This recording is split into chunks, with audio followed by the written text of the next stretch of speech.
Hey guys, welcome to Japanese grammar explanation. Before you guys start this video, I do recommend that you guys go down to the description and click on the link below.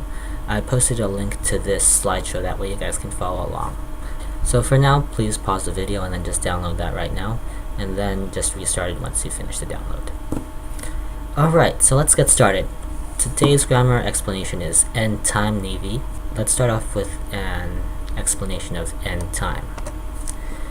End time is pretty much a noun that represents time. So in this situation, it could be something like 6:20 p.m., which in this case is gogo 6時20分. So that's 6:20 p.m. in Japanese. Or you could have something like a date, January 1st, which is 1月1日 in Japanese. V is just any type of verb, so it can be something like 勉強します, which means to study. And note that in this example right here we have 勉強します, so the verb is in the mas form, but when you're using this grammar, the verb does not have to be in the mas form. So you can change it to be in like the dictionary form, which would be 勉強する. So instead of 勉強します, you can have 勉強する, or 勉強した, or 勉強しています. So you can have the verb in various different forms. It's not like you're just restricted to the mas form.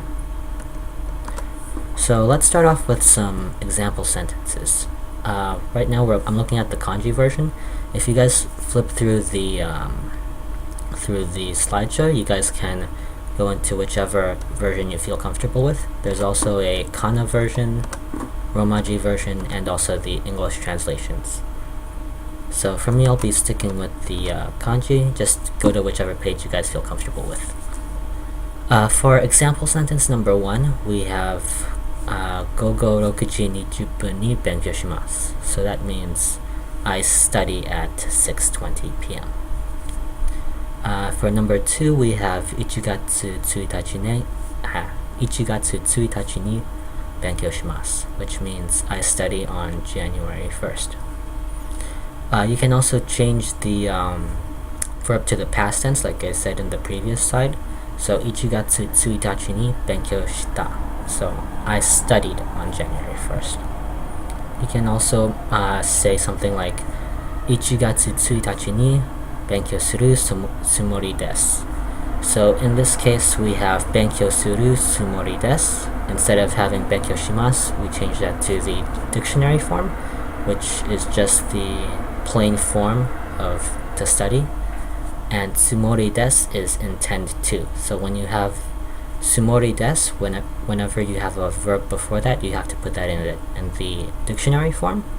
So it's 勉強するつもりです. So verb in the dictionary form, and then つもりです. You can also make it a little more complex, and so you can say 1月1日に日本語を勉強するつもりです. So in this case, we're saying on January 1st, I intend to study Japanese, whereas in the previous one, we were just saying on January 1st, I intend to study. So let's go over some exceptions where ni is optional. One is when you have a day of the week, such as getsuyobi, which is Japanese for Monday. You can say either something like getsuyobi ni eigo o benkyou shimashita, which is I studied English on Monday. Or you can just leave the ni out, that's why the ni is in red.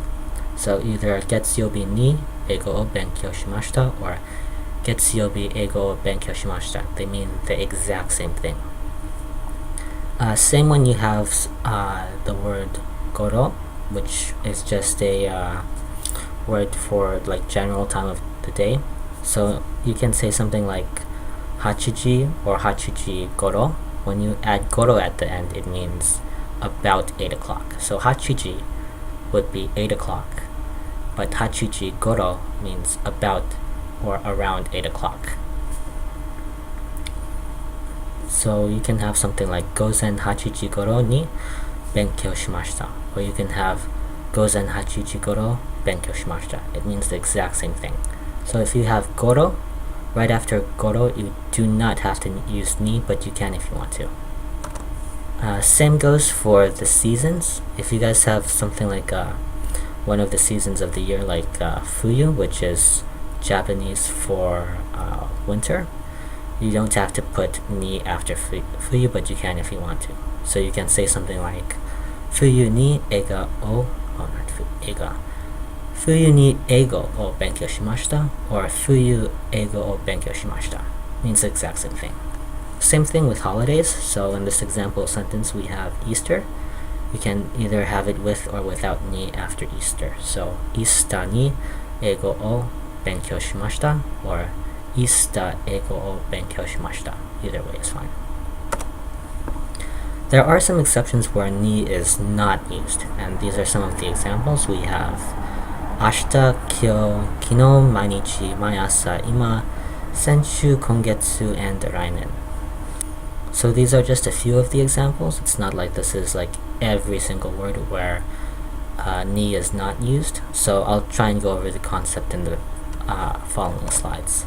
But before I do that, let's just go over a few examples. So we have kino, benkyou shimashita, which is I studied yesterday, and mainichi, benkyou shite imasu, which is I am studying every day.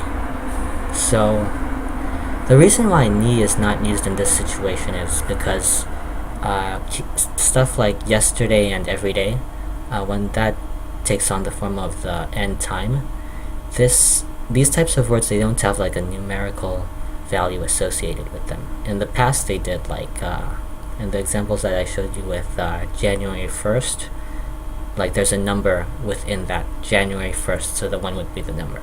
Or something like 6:20 p.m., 6:20 is a number. So whenever you have end time and that end time can be represented by a number, you have to use ni after. But in this case, something like kino or mainichi, there's no specific number associated with those words. That's why in that case you do not use ni. So also, if you go back to the list right here, all of these words, they don't have a specific numerical value associated with them. That's why ni is not used after. So pretty much to conclude, whenever end time can be quantified by the use of numbers, the particle ni has to be used. And in all other cases, the use of ni is not allowed or is optional. For me, the way that I use it is that if you have to put ni, then just put it. If ni is optional, then just don't even bother with it at all. Just to keep it simple. That way, like if you see, oh, end time can be represented by numbers, like time or a specific date, then you have to use ni. But in all other cases, just don't use ni after that. So that was the lesson. I hope you guys enjoyed it. Please like and subscribe, and I'll see you guys next time.